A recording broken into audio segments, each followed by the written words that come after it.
Assalamualaikum warahmatullahi wabarakatuh. Perkenalkan, saya Apoteker Ismat M. S. Faram MKes, dosen program studi sarjana farmasi, Fakultas Farmasi Universitas Indonesia Timur, Makassar. Pada kesempatan ini, saya akan memaparkan salah satu mata kuliah saya, syarat PDD UKTPT, pernyataan diri dosen dalam unjuk kinerja Tridharma Perguruan Tinggi bidang pengajaran untuk sertifikasi dosen tahun 2026.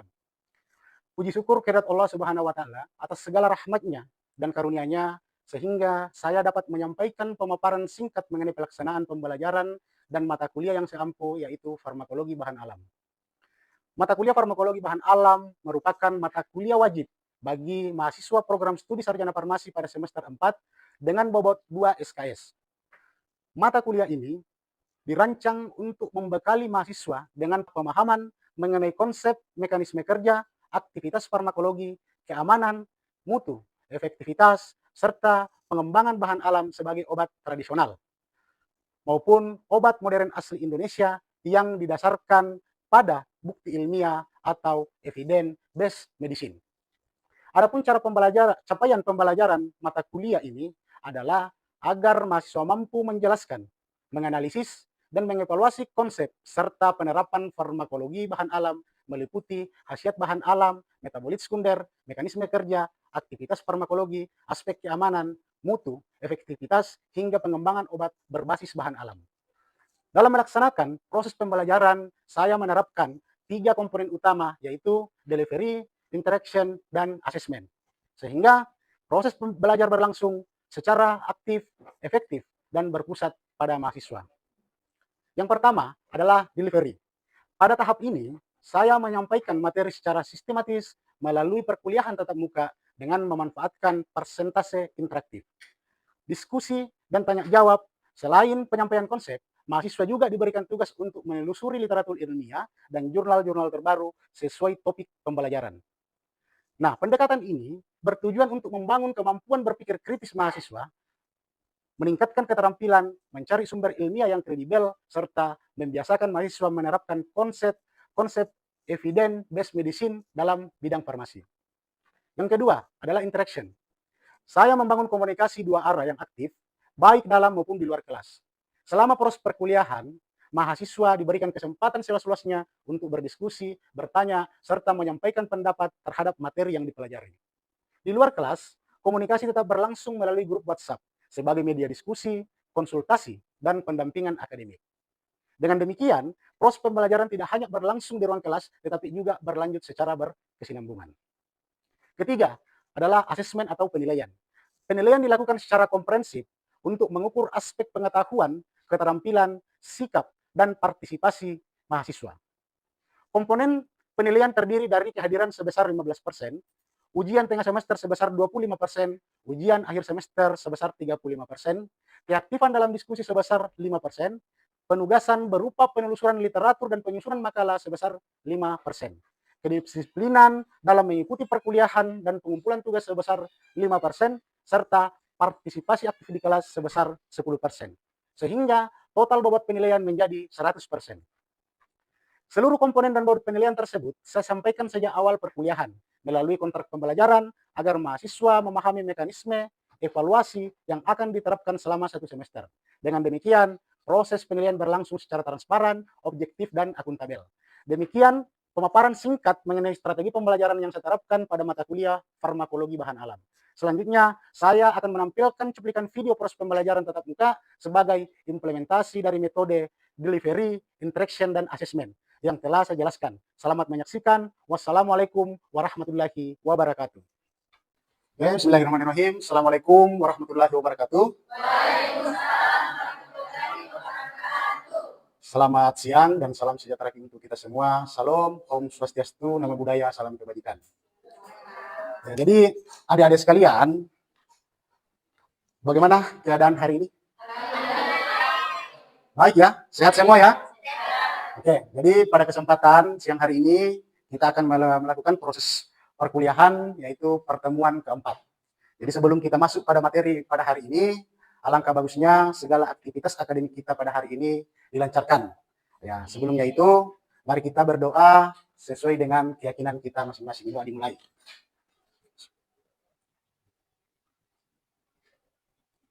Selesai. Ya, jadi adik-adik sekalian, sebelum kita mengawali perkuliahan pada hari ini, tentu kita melakukan absensi kehadiran pada hari ini ya. Coba didengarkan namanya baik-baik. Novelus Sapira, Nur Aisyah, Hamsia, Asnia. Sebelum kita masuk pembelajaran ini, saya ingin mau review materi minggu lalu. Ada yang masih ingat? Oke, silakan. Perkenalkan, saya Teddy Mustafa dengan tim Bapak Sambung dan Tiga. Yang masih saya ingat tentang materi sebelumnya yaitu mengenai permasalahan dan tantangan obat tradisional, Pak. Di mana di sini terbagi atas 3 aspek. Yang pertama itu ada standarisasi dan kualitas. Masalah standarisasi muncul karena keragaman bahan baku, tanaman dan perbedaan dalam proses pasca panen, Pak. Variabilitas ini mempengaruhi konsistensi kadar senyawa aktif yang menjadi tantangan untuk menjaga mutu dan keamanan obat tradisional. Dan yang kedua itu ada kurangnya daya uji klinis. Sebagian besar klaim obat kaset obat tradisional masih mengandalkan bukti empiris, Pak. Dia bukan uji klinis yang berbasis bukti ilmiah. Hal ini menyulitkan dokter untuk mengvalidasikan di sistem medis modern. Dan yang ketiga itu ada persepsi publik. Meskipun banyak yang mendukung obat tradisional karena sifatnya alami, Pak, dia mempunyai skeptisisme umum muncul terkait kurangnya kejelasan dosisnya, minimnya informasi keamanan dan potensi pemalsuan produknya. Ya, terima kasih, Novelus. Oke, selain dari review materi kemarin, ada yang masih ingat materi kemarin yang berbicara tentang regulasi standar obat tradisional? Saya Bapak. Oke, silakan. Terima kasih Bapak untuk kesempatan waktu yang telah diberikan kepada saya. Jadi menurut pengetahuan yang saya dapat, regulasi dan jaminan untuk obat tradisional itu terbagi menjadi 3 bagian. Dan yang pertama itu ada peran Badan BPOM. Jadi di mana BPOM ini memastikan obat-obatan tradisional yang beredar untuk memenuhi standar mutu, keamanan dan efikasi. Jadi tugas BPOM ini mencakup evaluasi prapasar, serifikasi dan hingga pengawasan di pasar, Bapak. Jadi yang kedua itu ada standarisasi bahan dan produk jadi, yang dimana standarisasi itu melibatkan pengontrolan kualitas bahan baku seperti kadar senyawa aktif, terus cemaran mikroba, lalu logam berat. Produk jadi diuji untuk keberagaman dosis dan kestabilan senyawa aktifnya. Jadi yang berikut itu ada sertifikasi dan registrasi, di mana industri obat tradisional harus memiliki sertifikasi CPOTB untuk menjalani proses produksi yang higienis. Jadi registrasi itu produk ke BPOM itu diperlukan untuk mendapatkan nomor izin edar yang menunjukkan legalitas dan jaminan untuk produk itu sendiri, Pak. Terima kasih. Yang pada intinya bahwa regulasi standar sebelum izin edar adalah cara pembuatan obat tradisional yang baik. Oke, kita lanjut pada materi hari ini yaitu klasifikasi dan standarisasi bahan alam. Obat bahan alam dapat dikelompokkan berdasarkan penggunaan terapeutik, yaitu berdasarkan manfaat, tujuan penggunaannya dalam mencegah dan mengurangi atau mengobati suatu penyakit. Nah, pengelompokan ini menjawab pertanyaan yang akan muncul. Obat itu digunakan untuk mengobati apa? Gitu. Nah, pengelompokan ini memudahkan tenaga kesehatan, peneliti maupun adik-adik sebagai mahasiswa untuk melihat tanaman obat sesuai kondisi pasien tanpa harus memahami terlebih dahulu kandungan kimia atau mekanisme kerjanya. Analogi sederhananya seperti ini, bahwa seperti di apotik, obat itu disusun berdasarkan fungsinya, bukan berdasarkan bentuk atau warna kemasannya. Misalnya, nyeri sendi, kelompoknya adalah antiinflamasi. Infeksi bakteri adalah kelompoknya antimikroba. Kemudian daya tahan tubuh menurun adalah kelompoknya imunomodulator. Nah, prinsip yang sama digunakan manfaat terapinya sehingga telah mudah dipilih sesuai kebutuhan pasien. Misal, contoh kategori penggunaan terapeutik. Nah, terapeutik ini adalah berdasarkan penggunanya. Misal pada kelompok antiinflamasi. Nah, antiinflamasi yaitu berfungsi mengurangi peradangan yang ditandai dengan nyeri bengkak, kemerahan, dan rasa panas. Misalnya contoh tanamannya kunyit, temulawak, dan jahe. Nah, penggunaannya adalah digunakan untuk nyeri sendi, radang otot, osteoartritis, dan cedera olahraga. Karena senyawa aktif yang terdapat di dalamnya, misal kurkumin, itu terdapat pada kunyit dan temulawak. Kemudian gingerol itu terdapat dalam jahe. Nah, senyawa tersebut itu bekerja dengan menghambat pembentukan mediator inflamasi sehingga peradangan itu berkurang. Kemudian selanjutnya adalah antimikroba. Nah, antimikroba ini berfungsi menghambat pertumbuhan atau membunuh mikroorganisme penyebab penyakit seperti bakteri dan jamur. Nah, salah satu contoh tanaman yang biasa kita temukan sehari-hari dalam kehidupan kita adalah misal seperti bawang putih, daun sirih, dengan sambiloto. Nah, contoh penggunaannya adalah misal luka pada terinfeksi, kemudian infeksi saluran pernapasan ringan, kemudian infeksi kulit dan sariawan. Nah, senyawa aktif yang terdapat di dalamnya, misal contoh pada bawang putih, itu terdapat alisin. Kemudian daun sirih terdapat hidroksikafikol. Kemudian sambiloto terdapat adrogepoliade. Nah, senyawa tersebut bekerja untuk merumuskan dinding sel mikroba atau menghambat pertumbuhan metabolisme mikroorganisme. Nah, hal ini perlu dipahami. Misal salah satu contoh kasus, seorang pasien dengan nyeri lutut akibat radang sendi tanaman yang dipilih adalah memiliki efek anti-inflamasi ya, anti-inflamasi. Seperti kunyit atau temulawak. Apabila pasien mengalami daya tahan tubuh menurun, maka tanaman yang dipilih adalah yang bersifat imunodilator. Nah, hal yang penting perlu dipahami, satu tanaman obat itu dapat memiliki lebih dari satu manfaat terapeutik atau penggunaannya karena mengandung berbagai senyawa aktif. Nah, pada kesimpulannya adalah kategori berdasarkan penggunaan terapeutik ini, pengelompokan bahan alam berdasarkan penggunaan terapeutik bertujuan untuk memudahkan pemilihan tanaman obat sesuai manfaat dan klinisnya dengan memenuhi kategori seperti antiinflamasi, antimikroba, imunodulator, kemudian kardiovaskuler, kita dapat menghubungkan penyakit dengan tanaman obat yang sesuai. Selain itu, pemahaman mengenai senyawa aktif pada setiap tanaman membantu menjelaskan dasar ilmiah. Nah, kita lanjut pada kategori bahan alam Indonesia yang kedua, yaitu klasifikasi menurut khasiat dan empiris. Nah, kalau data empiris itu beda dengan data ilmiah, ya kan? Kalau empiris, apa yang adik-adik pahami tentang empiris? Misal, obat jamu secara empiris, ya kan? Nah, obat ini, bahan alam yang menurut khasiat empiris adalah klasifikasi obat alam yang berdasarkan khasiat empirisnya adalah pengelompokan tanaman obat yang berdasarkan pengalaman secara turun-temurun. Ya kan? Nah, kalau di kampungnya adik-adik, ada enggak jenis tanaman obat yang sering dipercaya mengobati suatu penyakit berdasarkan kepercayaan turun-temurun? Ada enggak? Salah satu contohnya apa? Misal. Oh, daun jambu biji. Ya. Kalau di kampung secara khasiat empirisnya digunakan sebagai apa? Oh, diare. Ya, betul. Nah, daun jambu biji selain terbukti secara empiris, itu juga secara ilmiah terbukti sebagai penggunanya untuk pengobatan diare. Nah, yang pada intinya bahwa untuk mencegah atau mengobati penyakit hasil diperoleh dari pengalaman nyata selama bertahun-tahun. Nah, dengan kata lain bahwa masyarakat menggunakan suatu tanaman itu karena telah terbukti berdasarkan pengalamannya. Nah, bukan karena telah mengetahui kandungan senyawa aktif atau mekanisme kerjanya. Nah, pada intinya bahwa mengapa khasiat empiris itu penting bagi kita seorang tenaga farmasi? Karena khasiat empiris itu dasar awal dalam pengembangan obat modern adalah informasi mengenai penggunaan tanaman oleh masyarakat mendorong peneliti untuk melakukan identifikasi senyawa aktif. Kemudian uji aktivitas biologis, uji keamanan, hingga uji klinis. Oleh karena itu, khasiat empiris merupakan titik awal penelitian, bukan bukti ilmiah yang final. Ya. Nah, sudah tahu perbedaan antara empiris dengan ilmiah. Empiris berdasarkan kepercayaan turun-temurun, sedangkan bukti ilmiah adalah sudah melalui proses riset. Nah, yang kemudian, dengan demikian bahwa penelitian ilmiah berfungsi membuktikan keamanan, efektivitas, dosis, dan mekanisme kerja suatu tanaman obat. Hal ini perlu penting dipahami, adik-adik sekalian, bahwa tidak semua tanaman yang digunakan secara empiris telah terbukti efektif secara ilmiah. Oleh karena itu, sebagai calon tenaga kefarmasian, adik-adik harus mampu menghargai pengetahuan tradisional sebagai sumber informasi awal, ya, sebagai informasi awal, dan memahami pentingnya pembuktian ilmiah sebelum satu tanaman obat digunakan. Nah, kemudian yang ketiga adalah kategori bahan alam obat Indonesia yang memenuhi standar obat modern asli Indonesia untuk penggolongan terapeutik. Nah, obat modern asli Indonesia ini adalah merupakan konsep yang dikembangkan untuk mendorong pemanfaatan bahan alam menjadi aman, bermutu, atau terbukti berkhasiat secara ilmiah. Nah, dasar proses pengembangannya adalah melalui Badan Pengawas Obat Makanan.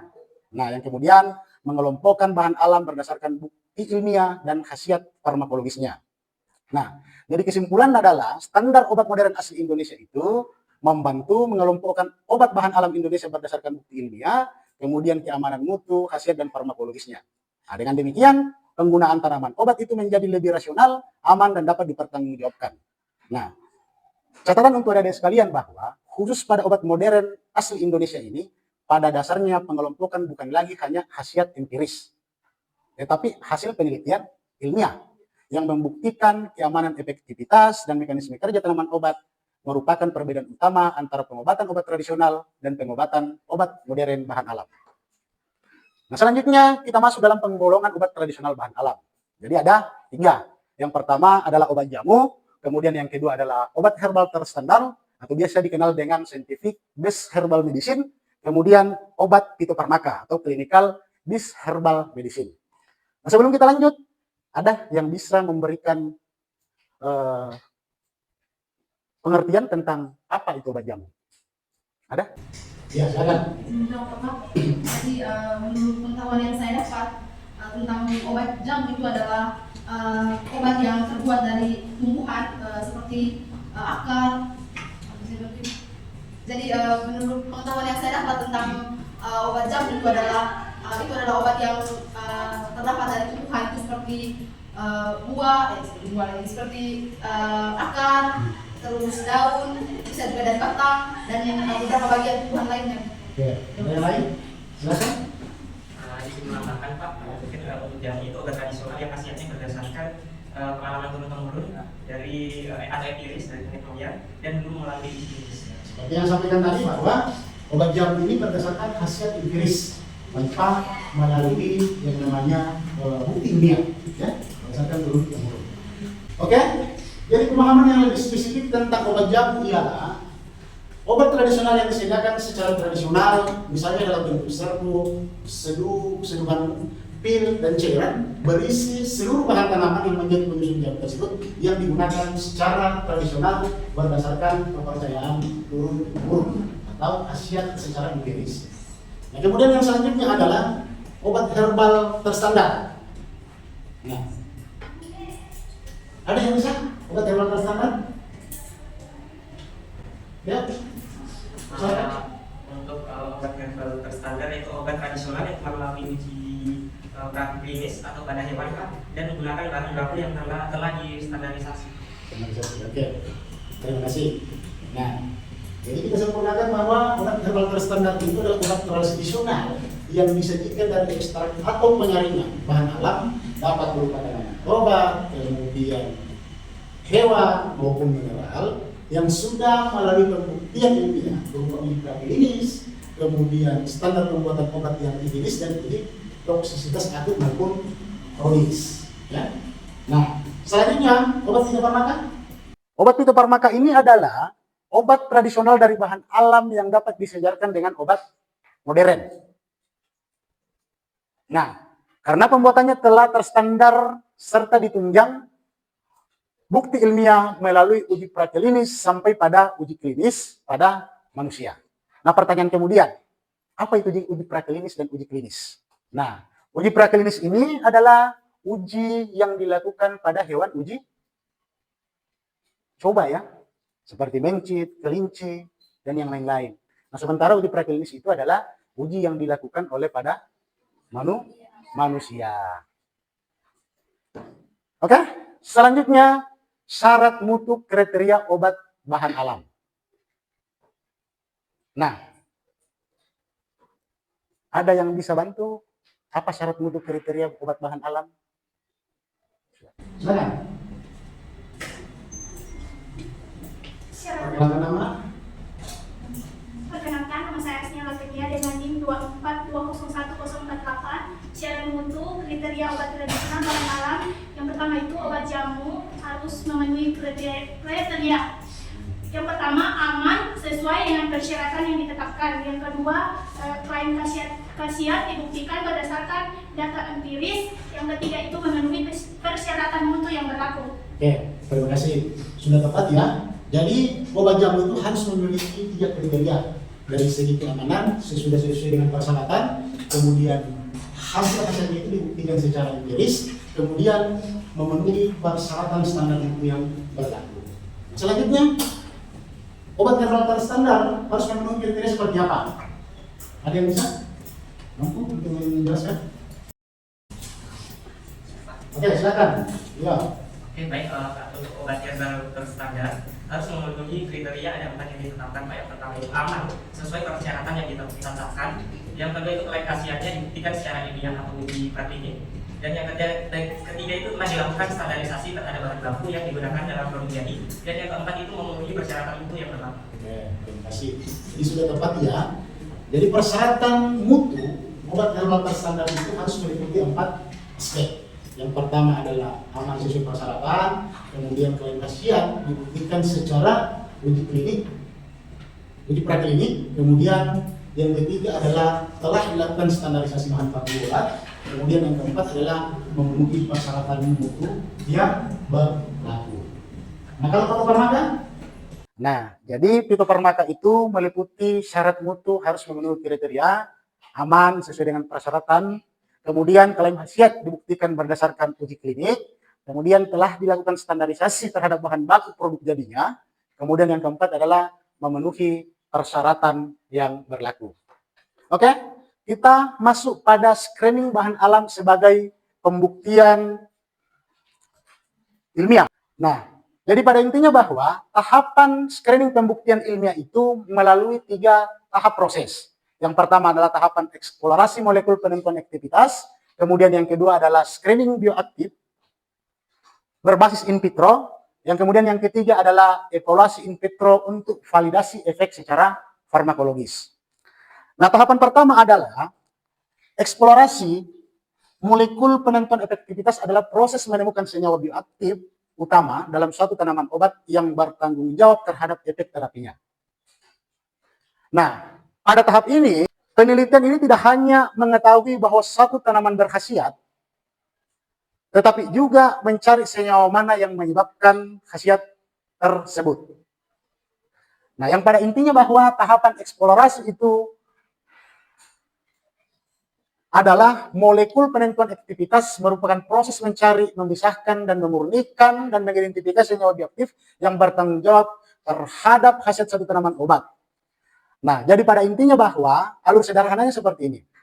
Untuk eksplorasi molekul penentuan aktivitas, nah, alur kerjanya adalah tanaman obat yang kemudian diekstrak, kemudian isolasi senyawa, yang kemudian purifikasi, kemudian identifikasi senyawa aktif, kemudian diketahui senyawa yang memberikan efek terapi. Nah, selanjutnya yang kedua, screening bioaktivitas berbasis in vitro. Screening bioaktivitas berbasis in vitro adalah tahapan penelitian obat bahan alam yang dilakukan di laboratorium menggunakan sel jaringan, enzim atau mikroorganisme. Nah, tanpa melibatkan hewan atau manusia. Tujuannya adalah untuk mengetahui apakah suatu ekstrak atau senyawa dari tanaman memiliki aktivitas biologis yang berpotensi menjadi obat. Nah, yang pada intinya adalah screening bioaktivitas berbasis in vitro ini merupakan tahap awal dalam pengembangan obat. Bahan alam untuk menilai potensi aktivitas biologis suatu ekstrak senyawa. Hasil screening menjadi dasar dalam menentukan apakah bahan alam tersebut layak dilanjutkan ke penelitian in vivo. Nah, pada intinya bahwa screening bioaktif berbasis in vitro ini pentingnya adalah in vitro itu dilakukan di uji laboratorium. Jika hasilnya baik, maka dilanjutkan ke tingkat in vivo. Tingkat in vivo itu adalah hewan percobaan, ya. Kemudian uji klinis pada manusia. Nah, selanjutnya yang terakhir adalah evaluasi in vivo untuk validasi efek farmakologis. Nah, evaluasi in vivo ini adalah dilakukan menggunakan hewan percobaan seperti mencit atau tikus, ya, untuk memastikan apakah suatu bahan alam benar-benar memberikan efek terapi di dalam tubuh makhluk hidup. Tahap ini dilakukan setelah uji in vitro menunjukkan aktivitas yang menjanjikan. Nah, pada dasarnya bahwa evaluasi in vivo ini merupakan tahap penting untuk memvalidasi efek farmakologis dan keamanan suatu tanaman bahan alam pada makhluk hidup. Nah, data dari penelitian ini menjadi dasar dalam menentukan efektivitas dosis dan mekanisme kerjanya. Nah, keamanan sebelum suatu bahan alam itu diuji maka pada manusia melalui uji klinis. Nah, pun pentingnya seperti ini kalau alurnya in vivo, bahwa bahan alam kemudian dilakukan screening in vitro, kemudian dievaluasi secara in vivo, kemudian uji klinis pada manusia, kemudian menjadi obat yang aman dan efektif. Nah, oke, sampai di sini ada yang mau ditanyakan? Oke, silakan. Perkenalkan, nama saya Dr. Ramadan. Saya ingin bertanya, mengapa sebagian besar masyarakat itu lebih beranggapan bahwa obat herbal itu lebih aman dibandingkan obat sintetik? Oke, pertanyaannya adalah mengapa sebagian masyarakat beranggapan bahwa obat bahan alam itu lebih aman ketimbang obat sintetik. Oke, nah perbandingan obat bahan alam dengan obat sintetik itu tentu punya kelebihan dan kelemahan masing-masing. Nah, salah satu contoh misal kelebihan dan kelemahan obat herbal. Yang pertama adalah efek samping relatif minim. Ya. Jika dikonsumsi dengan benar, maka obat herbal cenderung bekerja lebih lambat pada tubuh. Kemudian yang kedua adalah reaksi lebih lambat. Kalau obat herbal, efek pengobatannya tidak instan dan biasanya digunakan untuk pencegahan atau penyakit kronis. Kemudian yang ketiga adalah minim standarisasi kalau obat bahan alam. Kurangnya zat aktif pada tumbukan bisa berbeda-beda tergantung tempat tumbuh dan cuaca dan cara panennya. Nah, kemudian selanjutnya kalau bahan alam itu adalah risiko kontaminasi. Tanpa pengawasan ketat, produk herbal rawan terkontaminasi dengan jamur, bakteri, ataupun logam berat. Nah, selanjutnya adalah bahaya bahan kimia obat. Nah, tentu adik-adik pernah selalu menggunakan kosmetik misalkan. Tentang bahan kimia obat itu ditambahkan selalu berlebihan. Nah, bahaya BKO-nya obat herbal adalah obat herbal ilegal yang dicampur dengan bahan kimia obat itu secara tidak terukur sehingga memicu kerusakan hati dan ginjal. Tuh. Nah, sementara kelebihan dan kelemahan obat sintetik. Ya. Yang pertama, kelebihannya adalah bekerja cepat. Obat sintetik ini dirancang langsung untuk mengatasi pusat gejala penyakit yang secara spesifik. Kemudian yang kedua adalah keunggulannya dosis sangat terukur. Setiap tablet atau kapsul memiliki takaran zat aktif yang konsisten dan akurat. Dan yang ketiga adalah uji klinis ketat. Melalui riset panjang di laboratorium untuk memastikan efektivitas dan batas keamanan yang sebelum diuji. Nah, kelemahannya adalah efek sampingnya. Nah, mengenai informasi efek samping ini, kemudian interaksi obat dan kontraindikasi itu tertulis secara transparan. Jadi banyak efek sampingnya. Kemudian yang terakhir kelemahannya obat sintetik adalah risiko resistensi. Nah, penggunaan yang tidak tepat, salah satu contoh misalkan pada antimikroba atau antibiotik, dapat memicu kelebihan bakteri. Nah, pada intinya bahwa keamanan sebuah obat itu ditentukan bukan dari asal bahannya, tetapi melainkan dari beberapa aspeknya. Yang pertama adalah aspek izin edar resminya. Itu yang perlu diperhatikan keamanannya. Nah, pastikan obat herbal yang Anda konsumsi telah terdaftar resmi di Badan Pengawas Obat Makanan. Ya, Anda bisa memverifikasi, adik-adik bisa memverifikasi melalui legalitas produk melalui aplikasi Bepom Mobile. Kemudian yang kedua adalah interaksi antara obat. Mengkonsumsi obat herbal bersamaan dengan obat sintetik tanpa petunjuk dokter sangat berbahaya. Menurut penjelasan Bepom bahwa herbal mengubah proses penyerapan kimia. Nah, selanjutnya adalah memastikan obat itu aman adalah ketepatan dosis. Bahan alam sekalipun tetap bisa menjadi racun bagi tubuh jika dikonsumsi dalam jumlah yang berlebihan atau tidak sesuai aturan. Nah, mungkin itu saja ya yang bisa disampaikan bahwa pada dasarnya obat aman itu bukan dilihat dari jenis bahannya. Oke, untuk pertemuan kita pada hari ini cukup ya, kurang lebihnya mohon dimaafkan dengan ucapan wabillahi taufiq wal hidayah. Assalamualaikum warahmatullahi wabarakatuh dan selamat siang.